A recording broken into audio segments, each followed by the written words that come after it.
ইন্নাল হামদুলিল্লাহ ওয়াসসালাতু ওয়াসসালামু আলা রাসূলিল্লাহ আম্মা বাদ। আমাদের মাঝে বিরাট বড় গাফলতি রয়েছে। কেমন গাফলতি? আমাদের অনেকেই মনে করে যে হকের অনুসারীদের, কল্যাণের অনুসারীদের, যারা আল্লাহর পথে আছে, যারা আল্লাহর দেয়া শরিয়ার উপর অটল অবিচল থাকে, তাদেরকে বাতিল ও বাতিলের অনুসারীরা এমনি এমনি ছেড়ে দেবে। বিরাট এক গাফলতি বিরাজ করছে। অনেকেই মনে করে যে মুসলিমরা হক বাতিলের মধ্যকার এই যুদ্ধকে এড়িয়ে যেতে পারবে, কিংবা বাতিলের আক্রমণ হয়তো আর একটু দেরিতে আসবে, এখনই আসবে না। বিশাল এক গাফলতি বিরাজ করছে। অনেকেই মনে করে মুমিন সম্প্রদায়ের সেকুলার ডেমোক্রেটিক কাফিরদের সাথে সন্ধি হওয়া সম্ভব। এত বিশাল ও বিরাট গাফলতিতে আজ উম্মাহ দিন যাপন করছে। মনে করছে ডেমোক্রেসি, সেকুলারিজম আমাদের কোনো ক্ষতি করছে না, আমরা এই সময়ে এসে বড়ই সুখে আছি। অথচ আহলুস সুন্নাহ ওয়াল জামাআর অনুসারীদের জন্য কল্যাণ হচ্ছে আজই, এখনই অবধারিত যুদ্ধের ব্যাপারে, অবধারিত লড়াইয়ের ব্যাপারে প্রস্তুত হওয়া। বাতিলের বিরুদ্ধে, সেকুলারিজমের বিরুদ্ধে, ডেমোক্রেসির বিরুদ্ধে প্রস্তুত হয়ে লড়াই করা।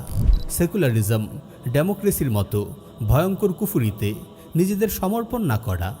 জেনে রাখুন, হক বাতিলের এই দ্বন্দ্বে, ইসলাম ও কুফরের এই লড়াইয়ে সেকুলারিজমের মতো মতবাদগুলো কখনোই ইসলাম ও মুসলিমকে ছাড় দেবে না, বরং তারা আক্রমণ করবে আপনার আমার ইমানের উপর। এটা এমন এক লড়াই যেখানে লড়াই না করে কোনো উপায় নেই। আপনি যদি আপনার ইমানকে বাঁচাতে চান, তবে আপনাকে লড়াই করতেই হবে। আপনি যদি আপনার সন্তানকে বাঁচাতে চান কুফরি থেকে, আপনাকে লড়াই করতেই হবে। এটা এমন এক লড়াই যে লড়াইয়ে বাতিলের বিরুদ্ধে না লড়ে এমনি বসে থাকতে পারবেন না। সেকুলারিজম ও তার মতো অন্যান্য মতবাদের সাথে আপোষ চলে না, কারণ ইমানের প্রশ্নে কখনো আপোষ হয় না। প্রিয় ভাই ও বোন, ইমান ও কুফর কখনো এক ব্যক্তির মাঝে একত্রিত হতে পারে না। তেমনি স্বাভাবিক ও স্পষ্ট কথা, তাওহীদ ও সেকুলারিজম কখনো এক ব্যক্তির মাঝে একত্রিত হতে পারে না। যে হৃদয়ে ইমান আছে সে হৃদয়ে সেকুলারিজমের জায়গা হয় না। যে হৃদয়ে সেকুলারিজম আছে সে হৃদয় তাওহীদ ও ইমানের ধারক হতে পারে না। সেকুলারিজম কি জিনিস? সেকুলারিজমের মূল কথা কি? সেকুলারিজম হচ্ছে এমন এক মতবাদ যা মানুষের জীবন থেকে দিনকে বিচ্ছিন্ন করে দেয়। রাষ্ট্রীয় পর্যায় থেকে শুরু করে একেবারে ব্যক্তি পর্যায় পর্যন্ত সকল পর্যায়ে একজন মানুষকে ধর্মহীন করে দেয়, এমন এক মতবাদ হচ্ছে সেকুলারিজম। যদিও সেকুলারিজমের বাংলা অনুবাদ করা হয় ধর্মনিরপেক্ষতাবাদ, কিন্তু আপনি এতে বিভ্রান্ত হবেন না। সেকুলারিজমের প্রবক্তাদের প্রদত্ত সংজ্ঞা, এর বৈশিষ্ট্য ও প্রয়োগ থেকে স্পষ্টভাবে বোঝা যায় যে সেকুলারিজম হচ্ছে মানুষের জীবনকে ধর্ম ও ইলাহীন করে দেওয়ার ঘৃণ্য এক কুফরি মতবাদের নাম। আপনি, আমি, পৃথিবীর প্রতিটি মুসলিম যেই কালিমা পড়ে মুসলিম হয়েছি, কালিমাতুত তাওহীদ, লা ইলাহা ইল্লাল্লাহ। লা ইলাহা অর্থ কোনো ইলাহ নেই, ইল্লাল্লাহ একমাত্র আল্লাহ ছাড়া। কোনো ইলাহ মানি না, একমাত্র আল্লাহ ছাড়া। লা ইলাহার অর্থ হচ্ছে তাগুতকে বর্জন করা, ইল্লাল্লাহর অর্থ হচ্ছে আল্লাহর প্রতি ঈমান আনা। লা ইলাহার মানে হচ্ছে তাগুত, শিরক ও কুফুরকে বর্জন করা। ইল্লাল্লাহর অর্থ হচ্ছে একমাত্র আল্লাহর ইবাদত ও আনুগত্য করা। শিরক হচ্ছে আল্লাহর উপাসনার সাথে সাথে অন্য কারো উপাসনা করা, অথবা আল্লাহকে ব্যতি রেখে অন্য কারো উপাসনা করা। শিরকের দুটো প্রকার রয়েছে, শিরকুল ইরাদা ওয়াল কাসদ। দ্বিতীয় প্রকার শিরকুত তাআতি ওয়াল ইত্তিবা।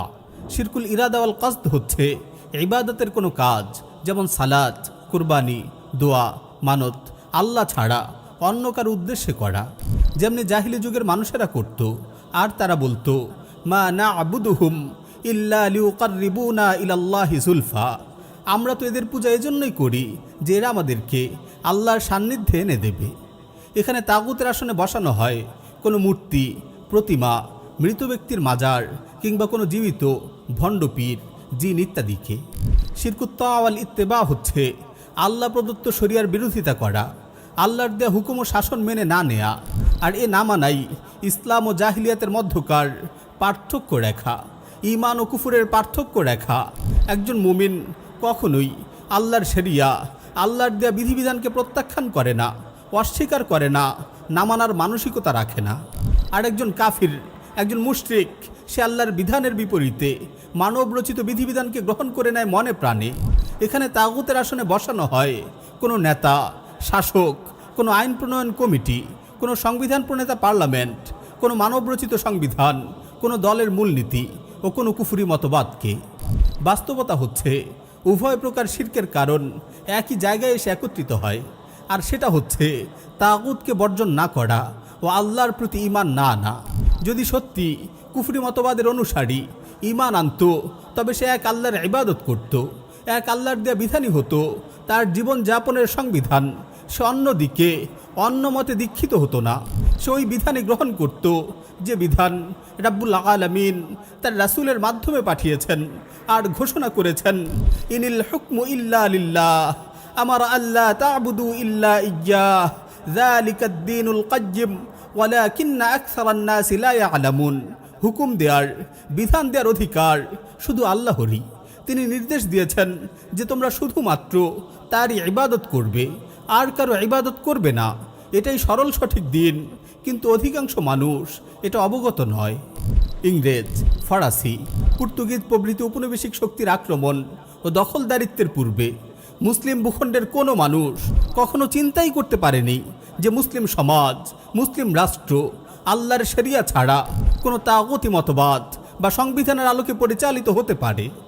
প্রিয় ভাইয়েরা, তাগুত এক একবার এক এক চেহারায় আসে, কখনো এ বেশে তো কখনো আরেক বেশে। এ যুগেও তাগুতের বহু চেহারা আমরা দেখতে পাচ্ছি, কিন্তু সর্বাবস্থায় তাগুতের সাথে একজন মুমিনের, একজন ইমানদারের আচরণ হচ্ছে প্রত্যাখ্যানময়। তাগুতকে বর্জন করাই হচ্ছে ঈমানের মৌলিক দুটি শর্তের একটি। লা ইলাহা ইল্লাল্লাহর সাক্ষ্য দেওয়ার অর্থই হচ্ছে তাগুতকে অস্বীকার করা, তাগুত ও তাগুতের দোসরদের সাথে সম্পর্ক ছেদ করা। ইমাম ইবনু তাইমিয়া রাহিমাহুল্লাহ বলেন, মানুষের কাছে দুটি পথ থাকে, যার একটি না একটি অবধারিত। এখানে তৃতীয় কোনো ব্যবস্থা নেই।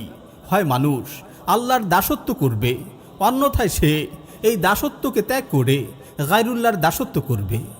আর গায়রুল্লাহর প্রতি উবুদিয়্যাতটা ছোট আকারে হোক বা বড় আকারে, সবশেষ ফলাফল হলো এটা শয়তানের উপাসনাই হয়ে থাকে।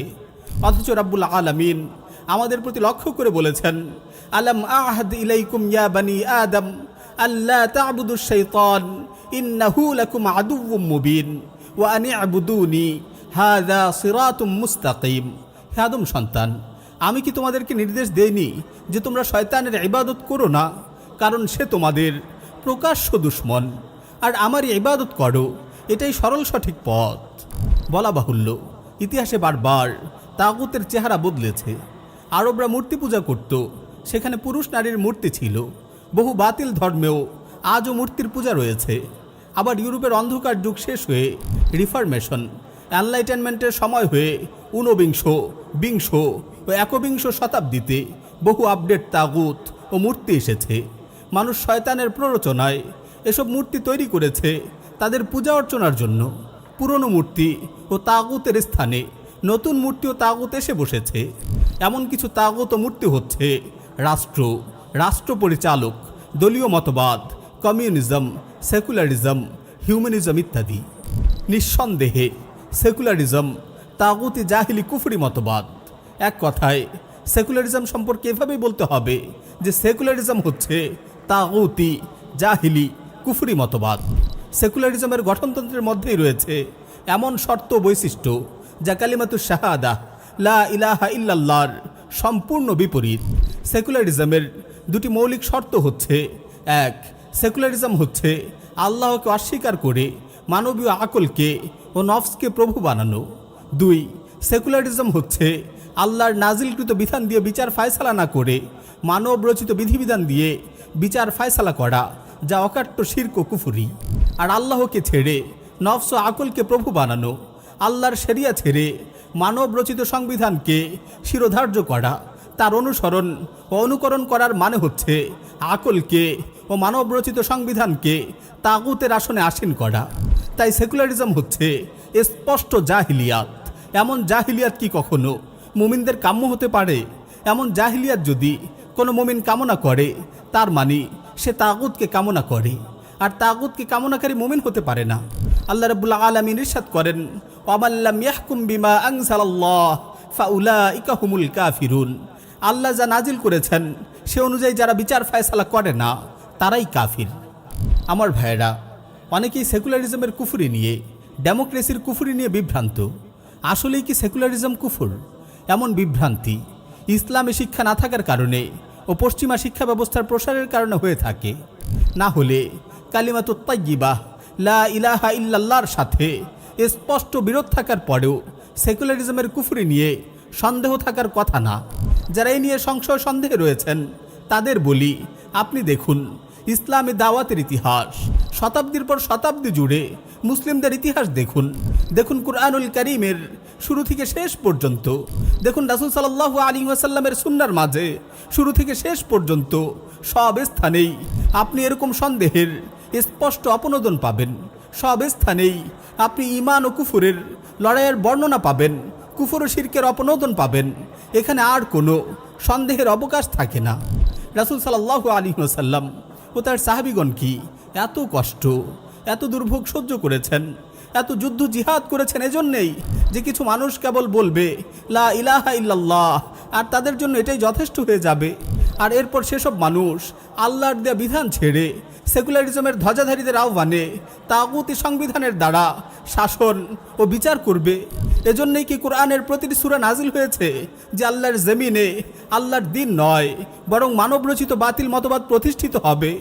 লক্ষ্য করুন, কুরাইশরা বলেছিল, হে মুহাম্মদ, আপনি 1 বছর আমাদের মূর্তিগুলোর পূজা করবেন, পরের বছর আমরা আপনার রবের ইবাদত করব। সেকুলারিস্টরা বলে, তোমরা মসজিদে আল্লাহর ইবাদত করবে, মসজিদের বাইরে এসে অন্য সব ক্ষেত্রে তোমরা পার্লামেন্ট ও আইন প্রণেতা কমিটির নির্ধারিত বিধিবিধান মানবে। উভয়ের এই দুই কথার মধ্যে পার্থক্য কোথায়? আছে কি কোনো পার্থক্য?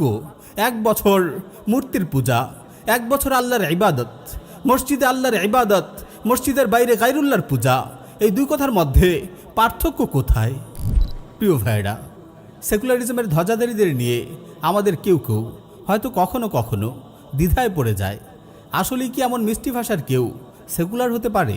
সে তো দেখি মাঝে মাঝে আমার আপনার পক্ষেও কিছু কথা বলে, সে তো দেখি মাঝে মাঝে ধর্মীয় বয়ান দেয়। তাহলে এখানে আমাদের সতর্ক হওয়া জরুরি যে সেকুলারিজমের দুটি চেহারা দেখা যায়। একটি হচ্ছে রেডিকাল চরমপন্থার সেকুলারিজম, এর অনুসারীরা ধর্মকে জোর করে পেশি শক্তির বলে মুছে দিতে চায়, তারা ধর্মের বিরুদ্ধে প্রবল আক্রোশ নিয়ে আসে। আরেকটি হচ্ছে নরমপন্থার সেকুলারিজম, এরাও প্রথম প্রকার সেকুলারিস্টদের মতোই কাফির ও কুফরিতে মত্ত, তবে এরা ওদের তুলনায় চরমপন্থা একটু কম। কিন্তু সবশেষে এদের উদ্দেশ্য হচ্ছে ইসলামকে মুছে দিয়ে তদস্থলে মানবরচিত মতবাদের বিজয় নিশ্চিত করা। এরা মুসলিমদের সন্দেহ ও সংশয়ের দুর্বলতাকে কাজে লাগিয়ে তাদেরকে কুফরি মতবাদে দীক্ষিত করতে চায়। প্রথম প্রকার সেকুলারিস্ট মক্কার কাফির মুশরিকদের কথা মনে করিয়ে দেয়, আর দ্বিতীয় প্রকার সেকুলারিস্ট মনে করিয়ে দেয় মদিনার মুনাফিকদের কথা।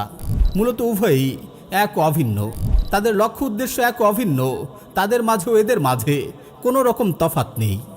সেকুলারিজম নিয়ে যদি প্রশ্ন করি সেসব লোকের উদ্দেশ্যেও যারা নিজেদের মুসলিম বলে পরিচয় দেয়, আবার সেকুলারিজম নিয়ে মুগ্ধতায় ভোগে। যদি ইসলাম থেকে রাষ্ট্র পরিচালনা, জীবন পরিচালনার বিধিবিধান না নেওয়া হয়, তবে কাদের থেকে নেওয়া হবে এ সকল বিধান ও আইন কানুন? এর জবাব যেভাবেই দেওয়া হোক না কেন, জবাবের খোলাসা হচ্ছে ইসলাম ছেড়ে যদি অন্য কোনো কিছু থেকে এসব বিধান নেওয়া হয় তবে সেটা হচ্ছে গায়রুল্লাহ তথা মানবরচিত বিধিবিধান, সেটাই হবে জীবন যাপনের সংবিধান, সেটারই আনুগত্য করে সেকুলারিস্টরা। ফলাফল হিসেবে কি পাচ্ছি আমরা? আল্লাহর সাথে শিরক। আল্লাহর বিধান ছেড়ে গায়রুল্লাহর বিধান মানা অনুসরণ করার চেয়ে অধিক স্পষ্ট শিরক আর কিছু আছে কি? এটা কি আল্লাহকে ছেড়ে কিছু আইন প্রণেতা, কিছু পার্লামেন্ট মেম্বার এবং একটি কুফরি সংবিধানের পূজা অর্চনা নয়? ইসলাম সম্পর্কে জানে না এমন মানুষের জন্য এই বিষয়টাই হয়তো একটু সংশয় থেকে যেতে পারে। হাদিসে দেখুন, আদি বিন হাতিম রাদিয়াল্লাহু আনহু এলেন রাসূল সাল্লাল্লাহু আলাইহি ওয়াসাল্লামের কাছে। তিনি তখন সদ্য খ্রিস্টান থেকে মুসলিম হয়েছেন। তাকে ক্রুশ গলায় দেখে রাসূল সাল্লাল্লাহু আলাইহি ওয়াসাল্লাম তিলাওয়াত করলেন, ইত্তাখাযু আহবারাহুম ওয়া রুহবানাহুম আরবাবাম মিন দুনিল্লাহ। তারা আল্লাহকে ছেড়ে নিজেদের পণ্ডিত ও ধর্মযাজকদের রব বানিয়ে নিয়েছে। আদি বিন হাতিম রাদিয়াল্লাহু আনহু মুসলিম হওয়ার আগে খ্রিস্টান ছিলেন, তাই তিনি তখন রাসূল সাল্লাল্লাহু আলাইহি ওয়াসাল্লামের উদ্দেশ্যে বললেন, ইয়া রাসূলুল্লাহ ইন্না লাসনা না'বুদুহুম, হে আল্লাহর রাসূল, আমরা তো তাদের ইবাদত করতাম না। রাসূল সাল্লাল্লাহু আলাইহি ওয়াসাল্লাম বললেন, তারা কি আল্লাহর হারামকৃত বিধানকে হালাল করতো না, আর তোমরাও সেসবকে হালাল হিসাবে মেনে নিতে না? তারা আল্লাহর হালালকৃত বিষয়কে হারাম করতো না, আর তোমরাও কি সেসবকে হারাম হিসেবে মেনে নিতে না? আদি রাদিয়াল্লাহু তাআলা আনহু বললেন, যে এটা সত্য।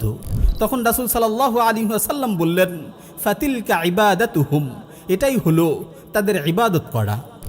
ইবনু তাইমিয়া রাহিমাহুল্লাহ বলেন, যদিও খ্রিস্টানরা তাদের ধর্মযাজকদের জন্য সালাত পড়তো না, তাদের সিজদা করতো না, কিন্তু আল্লাহ তার রাসূল সাল্লাল্লাহু আলাইহি ওয়াসাল্লাম ধর্মযাজকদের প্রণীত বিধান মান্য করাকে শিরক হিসেবে সাব্যস্ত করেছেন।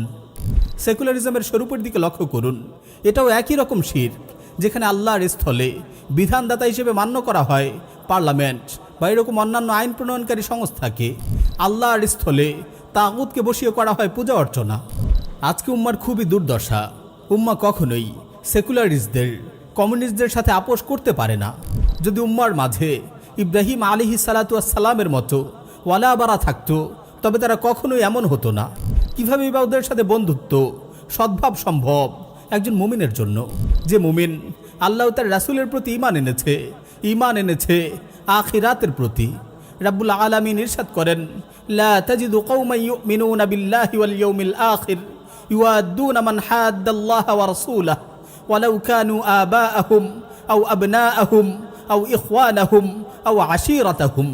আল্লাহ ও পরকালে বিশ্বাসী এমন কোনো সম্প্রদায় তুমি পাবে না যারা আল্লাহ তার রাসূলের বিরোধিতাকারীদের ভালোবাসে, হোক না এই বিরোধীরা তাদের পিতা অথবা পুত্র অথবা তাদের ভাই অথবা তাদের জাতিগোষ্ঠী।